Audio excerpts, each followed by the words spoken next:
오늘은 이제 새로운 챕터를 하기는 좀 어중간하고, 그래서 뭐 사실 새로운 챕터인데 제일 마지막으로 갔습니다. 36장. 자, 이게 어차피 지금 뭐 이번 학기에 여기까지 가지 못합니다.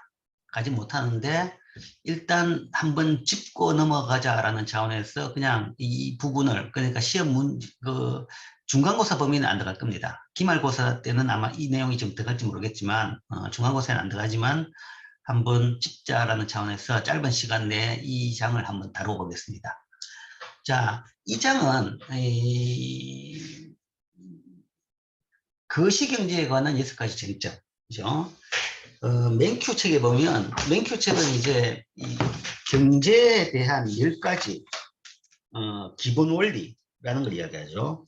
기본 원리라고 이야기해가지고, 사실은 이 기본 원리 여러분들이 1학기 때 배운 것은 경제학 전반에 걸쳐가지고, 아니면 이 교과서 전반에 걸쳐가지고 가장 중요한 한 10가지 정도를 뽑아가지고 이야기한 겁니다. 그 이야기는 이 교재를 다 공부하면서 그 10가지를 다 되새겨보고, 그때 10가지를 왜 이런 이야기를 했는지, 그것을 이해했는지를 다 확인하라라는 차원입니다. 가장 중요한 건데, 근데 그거는 이제 10가지, 1장, 그거는 10대 기본 원리고, 이게 1장에 있는 것이고, 이거는 이제 마지막 장에 거시경제에 관한 기본 6가지 쟁점인데, 이건 지금 이번 학기에 배웠던, 그러니까, 23장부터 끝까지 부분이 거시 부분이죠. 이 부분에 대해 가지고 다시 정리해 가지고 6가지 쟁점을 올려놨습니다. 이 맨큐라는 사람은 거시경제학자입니다. 거시경제학자이기 때문에 거시경제학에 더 전공, 더 잘 아는 분이죠. 아는 분이고, 그 다음에 이제 논쟁이, 실제 사회에서 논쟁이 더 많이 있는 부분이 이 부분입니다. 그래서 이 부분을 이렇게 6가지로 했는데, 사실 뭐 6가지 개수는 너무 많은데, 뭐 결국 제일 중요한 건 이겁니다. 6가지인데, 첫 번째. 나머지는 부가적인 개념인데, 자, 이 거시경제학이란 것은, 실제 이제 국가경제 운영 원리를 이해한다. 그걸 왜 하냐, 그러면 뭔가 국가경제를 더 개선시키기 위해서 하는 겁니다.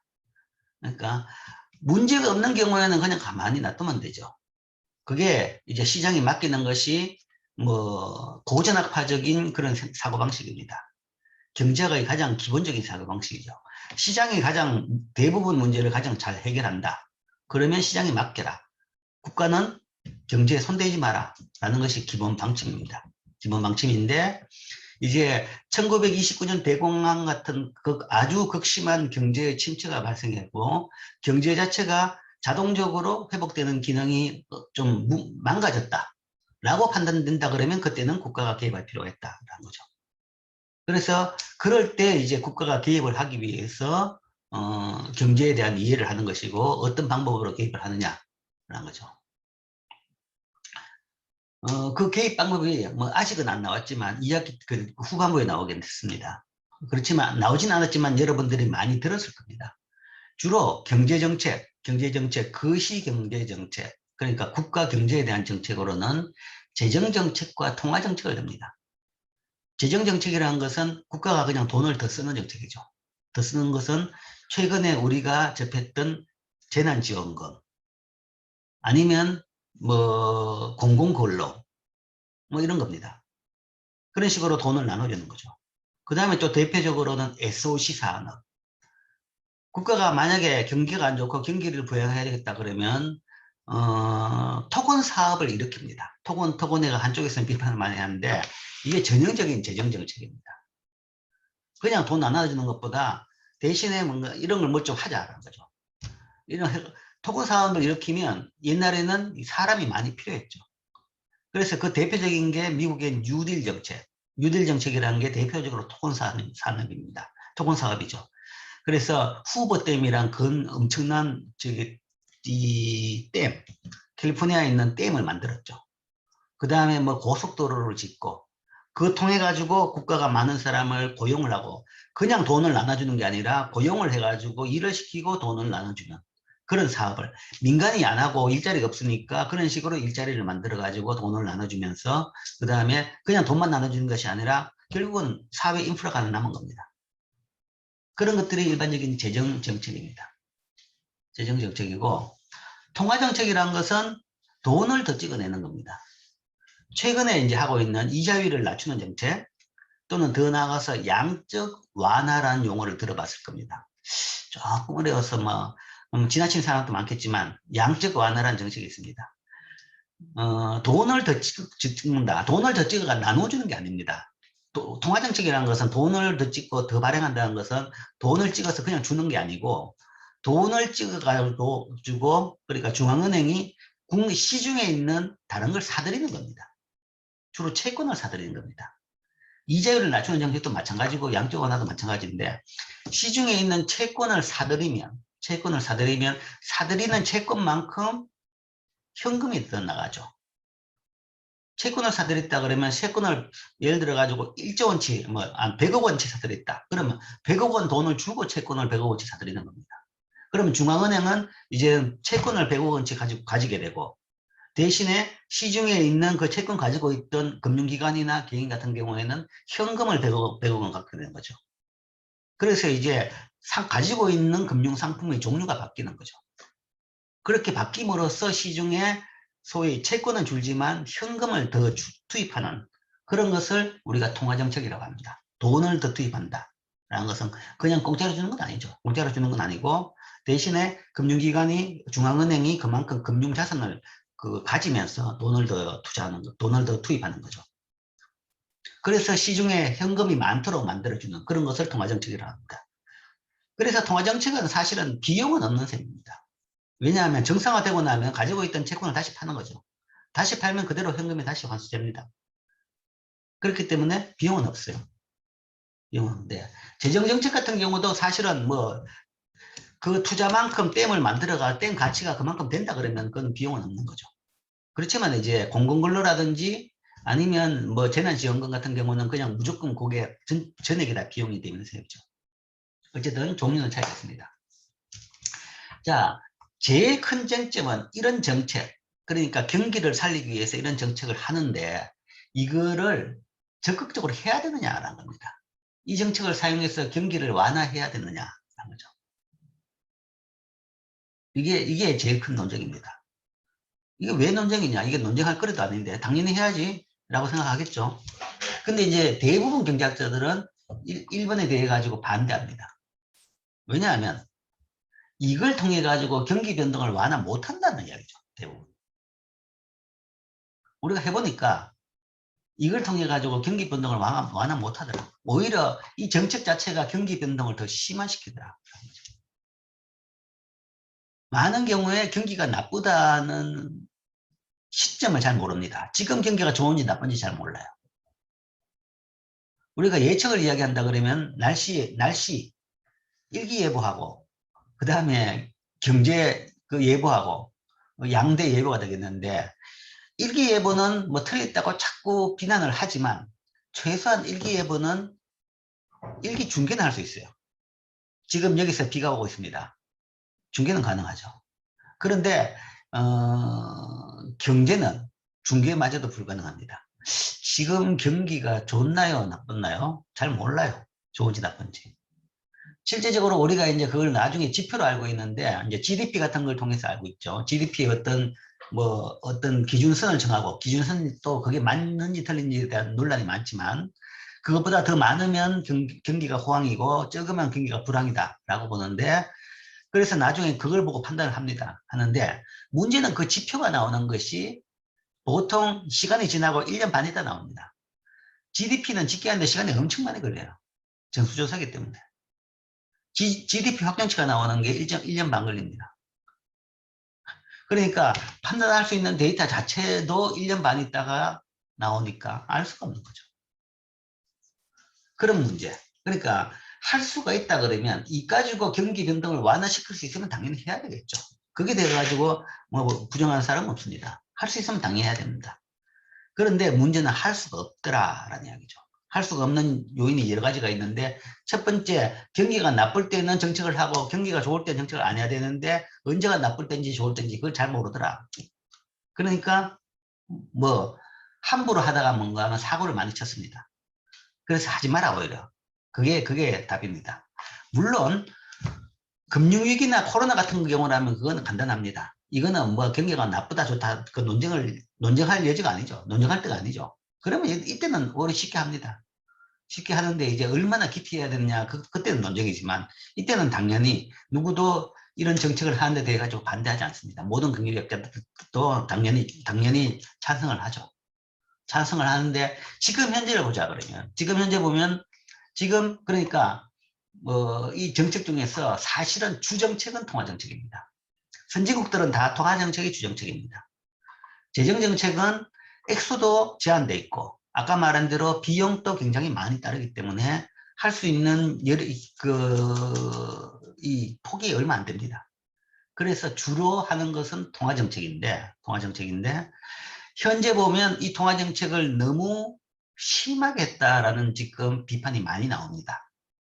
너무 심하게 해가지고 돈을 너무 많이 풀어가지고 인플레이션에 대한 걱정이 곳곳에 나오고 있고 그 다음에 자산 가격 거품 주가가 폭등하고 부동산 가격이 폭등하는 것이 우리나라뿐만 아니라 전 세계적으로 그런 일이 생기고 있습니다. 지금.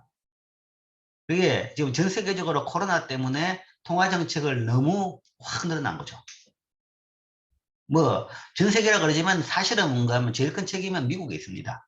왜냐하면 이 미국이 경제도 크고 정책도 가장 선진국이기 때문에 대부분 나라들이 미국 정책을 따라갑니다. 따라가는데 미국이 너무 세게 지금 정책을 하고 있는 거죠. 그 때문에 미국 내에서도 지금 비판이 많은데 그래서 다들 따라가지고 세게 정책하다가 지금 이 지경까지 온 셈입니다. 그래서 지금 이걸 너무 많이 했다. 그래서 지금 거품을 만들어 가지고 나중에 이 거품을 걷어낼 때 거품이 걷어질 때 엄청난 오히려 뭔가 코로나보다 더 심각한 경제 침체라든지 어떤 충격이 올 것이다 라는 것이 지금 경제학자들의 걱정입니다. 걱정인데 뭐 지금부터 어떻게 잘 슬기롭게 해결해 가지는 봐야 되겠죠. 어쨌든 이 정책이란 것이 기본적으로 뭔가 하면 경기를 완화하고 급격한 뭐 경기 침체 아니면 실업이 만연했다 뭐 이런 데 이제 구제하기 위해서 하는 거죠. 근데 진짜 두드러지게 큰 경기 침체에 대해서는 뭐 이런 정책을 대부분 하죠. 대부분 하는데 내가 별 이의가 없는데 평시에도 뭔가 하면 그러다 보면 내 이 정책을 하자 그럽니다. 평시에도. 우리나라도 뭐 코로나 터지기 전에도 우리나라 경제는 상대적으로 좋았어요. 좋았는데도 불구하고 이 국회에서는 뭔가 하면 뭐 내 근처에는 실업자가 얼마나 많던데 이렇게 국가가 뭐하냐 돈을 더 쓰자 그 논리가 계속 나옵니다. 이런 것들은 뭔가 하면 경기가 안 나쁠 때 그런 걸 하게 되면 오히려 경기가 나쁠 때 경기를 더 나쁘게 만드는 그런 요인으로 작용하는 거죠. 그렇기 때문에 실제 이걸 통해 가지고 경기 변동을 완화할 수 있으면 좋은데 이게 안 되기 때문에 이걸 가능한 한 하지 말자라는 것이 그러니까 아주 특별한 경우 경제가 아주 나빠지는 확실한 경우에만 하고 일반적으로는 가능한 한 이거를 하지 말자라는 것이 일반적으로 경제학자들의 생각입니다. 그러니까 찬반이 다 있죠. 물론 이제 경제학자도 스펙트럼이 쭉 있기 때문에 적극적으로 이런 정책을 주장하는 사람들도 이쪽에 좀 있습니다. 소수지만. 그러나 이제 다수는 이런 정책을 자주 해서는 안 된다. 그렇죠?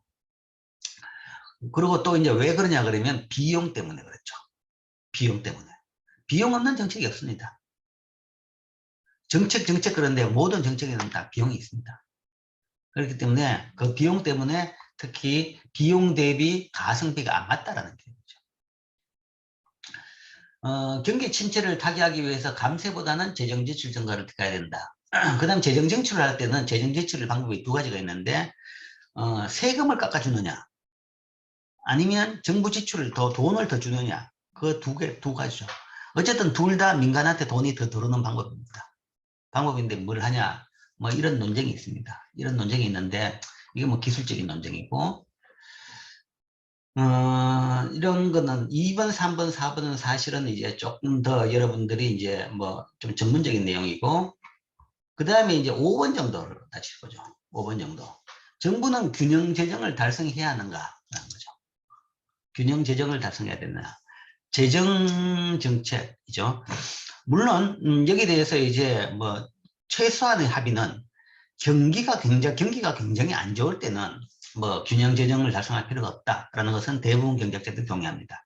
이런 코로나 사태 같은 경우에는 뭐 안 되면 국가가 빚을 내서라도 돈을 더 써야 된다. 더 써가지고 뭐 당장 늘어난 실업자를 구제를 해야 되고 그 다음에 경기를 조금이나마 불씨라도 살려야 된다라는 거죠.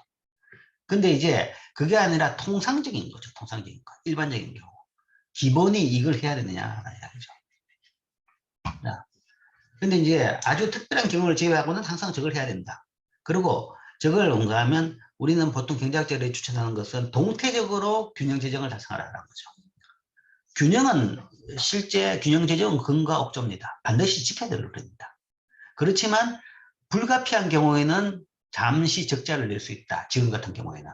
그러나 적자를 냈으면 곧 그 다음에 정상화되면 다시 흑자를 내가지고 갚으라. 라는 것이 균형 재정의 기본적인 원칙입니다.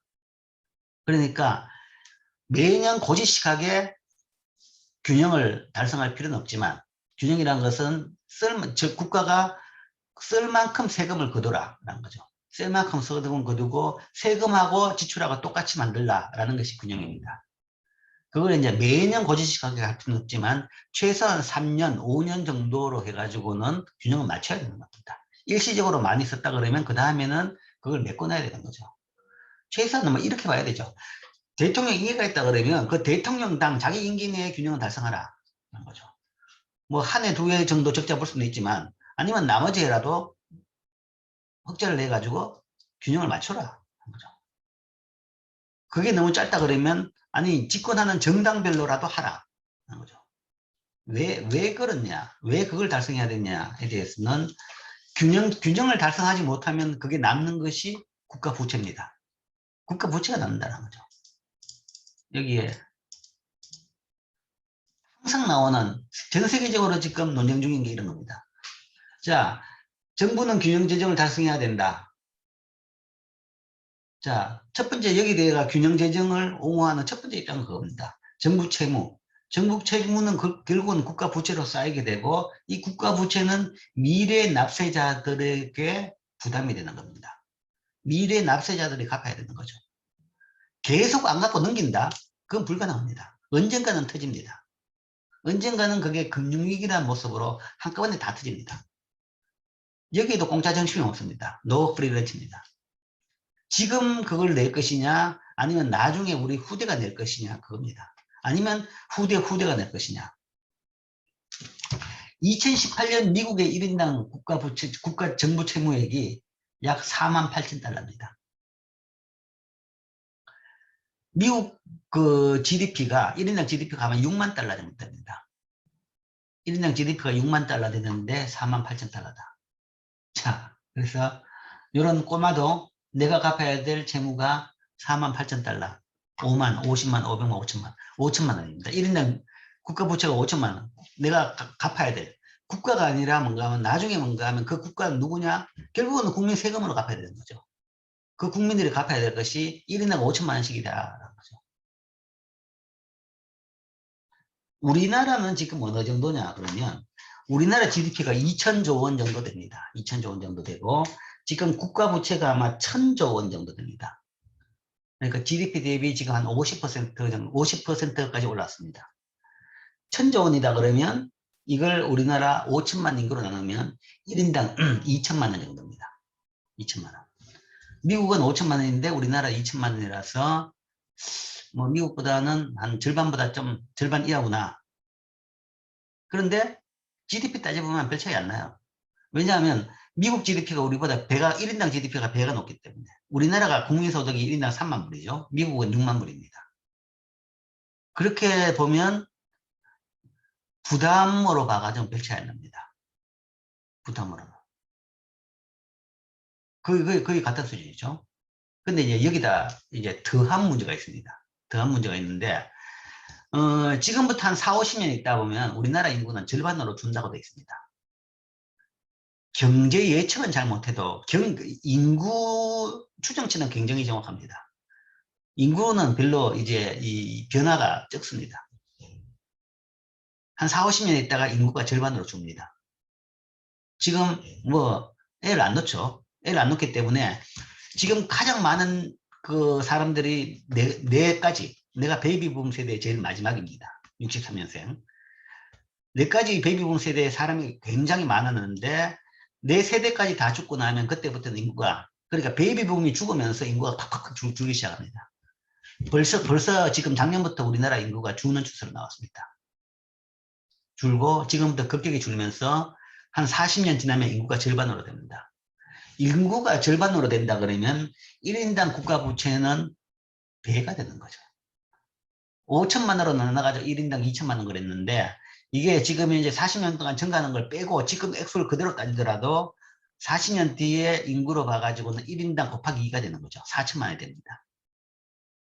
그러니까 훨씬 많은 거죠. 그게 그렇다 그러면 그 정도 된다 그러면 그 국가는 뭐 유지가 안 되는 겁니다. 대부분 이제 금융위기가 나죠.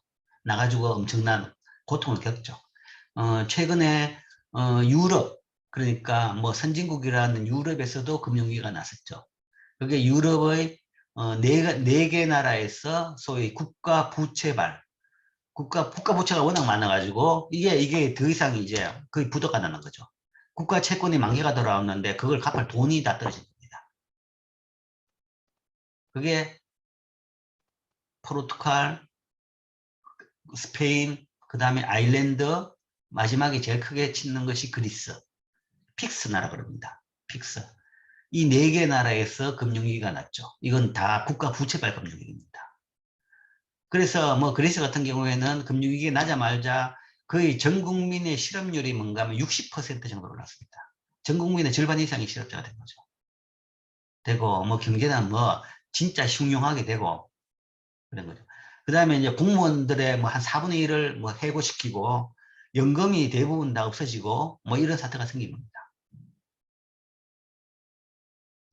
그 이야기는 그런 일이 왜 생기냐 그러면 이걸 균형을 뭐 매년은 아니지만 기본적으로 이런 스탠스를 안 잡고 계속 부채를 늘린다.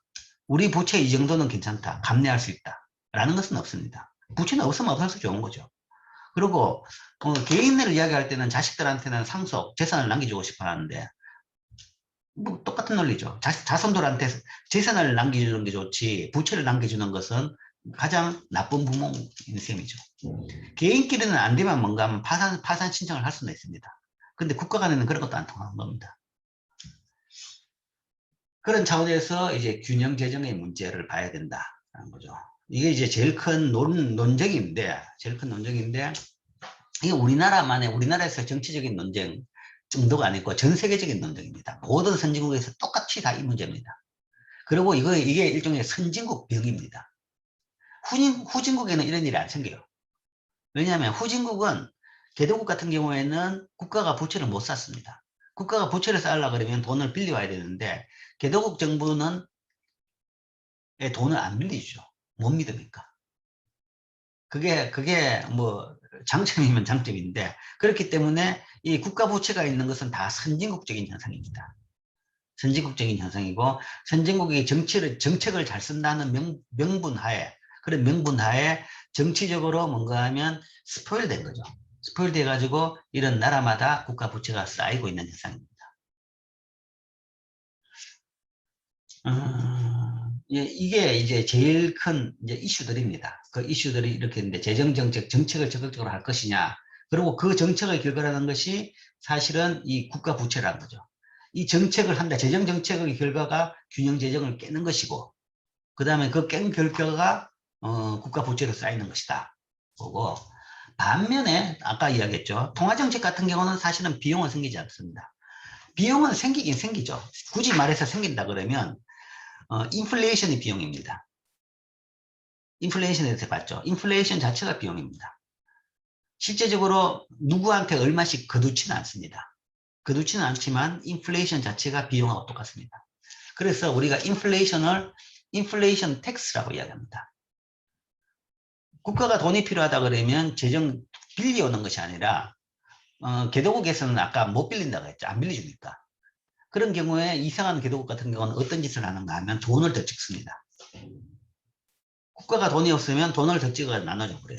돈을 더 찍어가지고 나눈 게 아니라 쓰죠. 국가가 뭘 하기 위해서 독재자가 뭐 사치를 하기 위해서인지 아니면 뭐 국가 어떤 사업을 위해서라든지 돈이 없다. 그러면 돈을 찍어가지고 쓰라. 찍습니다. 찍어가지고 쓰면 그만큼 인플레이션이 발생한다. 현재 발행된 돈만큼 찍어가지고 써버리면 지금 물가에 딱 모든 물건 가격이 배가 되는 거죠. 그러면 사실은 국민들은 현재 가지고 있던 돈의 가치 가지고 살 수 있는 물건이 반으로 줍니다. 물가가 올라가 반으로 줄었다. 그 반만큼이 사실은 국가에 낸 세금입니다.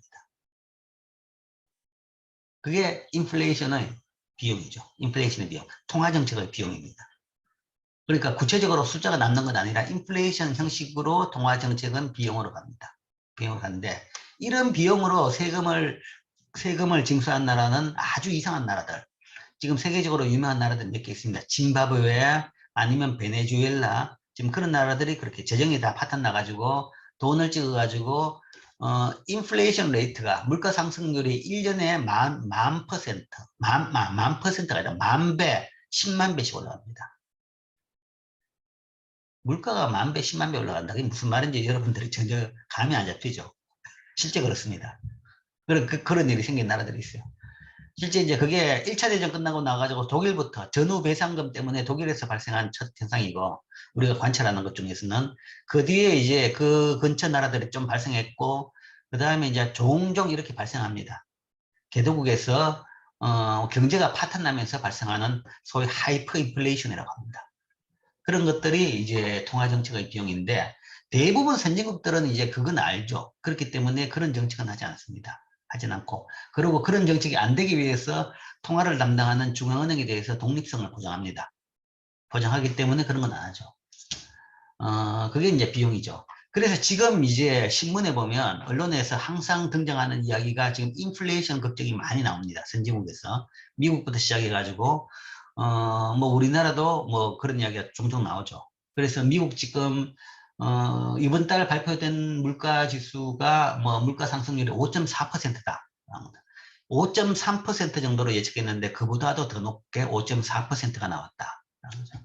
그 이야기는 지금 이야기한 아까 말한 대로 그 후진국에서 돈을 찍어가지고 인플레이션을 야기시키는 그런 현상이 나타난다라는 거죠. 그러니까 지금 현재 훨씬 통화 공급이 많았습니다. 많았기 때문에 이걸 정상화되면 다시 회수하면 되죠. 회수하면 물가로 안 갑니다. 근데 이게 이제 물가까지 갔다 그러면 그때부터는 처리하기가 힘들어집니다. 그 이야기는 지금 이제 물가까지 걱정하게 될 때가 됐다 그러면 이제 회수에 들어가야 된다. 더 이상 이런 식으로 늘리서는 안 된다. 라는 강력한 시그널이 되는 거죠. 그러면 기본적인 룰을 아는 중앙은행 같은 경우에는 당연히 이제 그런 식으로 정책 변화를 할 겁니다. 지금 그런 문제 때문에 세계 금융시장이 지금 요동을 치고 있는 거죠. 미국 중앙은행이 스탠스를 바꿀 것이다. 양적 완화에서 소위 테이퍼링으로 간다. 테이퍼링이라는 것은 양적 완화를 하고 있는 규모를 줄여가지고 결국 0으로 만드는 겁니다. 양적 완화라는 것은 아까 말한 대로 채권을 사들인다고 했죠. 채권을 매달 얼마씩 사들이라. 현재 지금 이제 매달 80빌리언씩 사들일 것입니다. 80빌리언 달러. 그러니까 80빌리언 달러라는 것은 800억 달러죠. 그죠? 800억 달러만큼. 매달 800억 달러만큼 채권을 사들이면서 현금이 그만큼 풀리고 있는 거죠. 근데 이제 그것을 한꺼번에 0으로 만들기는 힘드니까 이제 줄이는 거죠. 줄이가 0으로 만드는 과정을 테이퍼링이라고 합니다. 지금 보기에는 이제 뭐 그러면 이걸 이제 700, 600, 500, 400 한 달에 100씩 줄여가지고 한 8달 근처에 0으로 만들 것이다. 그러니까 더 이상 공급은 줄이는 거죠. 그 다음에는 이제 이자율을 올리면 오히려 나갔던 돈이 더 들어옵니다. 이제 그런 정책까지 갈 것이다. 라는 것이 지금 현재 예상입니다. 자, 결국 거시경제학에서 하는 것은 이제 결국은 정책이죠. 정책. 경제를 이해하고 정책을 통해 가지고 경제 문제를 좀 해결한다라는 건데 거기에 대해 가지고 실효성, 그다음에 경제를 잘 이해해야 되고 그다음에 얼마나 실효성이 있는지, 그다음에 이 정책이 어떤 과정을 통해서 어떻게 영향을 미치는지 그걸 잘 이해를 해야 되고 그다음에 결론적으로 그 정책이 실효가 있느냐, 정책의 비용이 뭐고 그다음에 얼마나 효과가 있느냐 이걸 이제 잘 판단을 해야 되죠. 그래야지 정책을 얼마나 자주 크게 아니면 적게 할 것이냐 라는 것을 결정할 수 있는 겁니다. 그래서 이 마지막 결론에서 거기에 대해서 이제 종합적으로 이야기한 겁니다. 이야기해가지고 물론 이제 이 책 자체가 독자들한테 어떤 강요를 할 건 아니니까 프로앤 컨서를 쭉 내려놨습니다. 그러니까 이것의 찬성론자들의 주장들, 반대하는 사람들의 주장들, 여기에 대해서 찬성 반대, 여기 찬성 반대 쭉 주장해놨습니다. 해놨는데 결론적으로 쉽게 내가 요약해주면 그러니까 100%는 아니지만 아주 많은 경제학자들은 여기에 대해 가지고 반대하는 편이다. 그리고 균형 재정은 달성해야 된다. 그리고 이게 제일 큰 이슈인 거죠. 그러니까 정책 만능에 빠져가지고 지금 이게 무너지면서 세계 경제는 오히려 나중에 더 큰 이 골칫덩어리를 지금 쌓고 있는 게 아닌가라고 이제 사람들은 많이 생각을 하고 있습니다. 자, 그래서 사실은 마지막 결론인데, 우리가 두 갈씩, 양괄식, 그런 식으로 서술 방법을 이야기하죠. 처음에 먼저 이 결론을 이야기해 놓으면, 공부할 때, 배울 때, 이게 이런 부분에서 이 결론이었구나, 라는 것을 다시 아마 되새길 수도 있을 것 같아가지고, 마지막에 못 보여주는 이 내용을 오늘 좀 짧은 시간에 이야기를 했습니다. 자. 그래서 오늘은 이 정도만 하고 여러분들이 열심히 시험 준비를 해야 되겠죠. 그래서 수업은 이 정도만 하겠습니다. 그리고 자 잠깐만 질문이 하나 왔네요.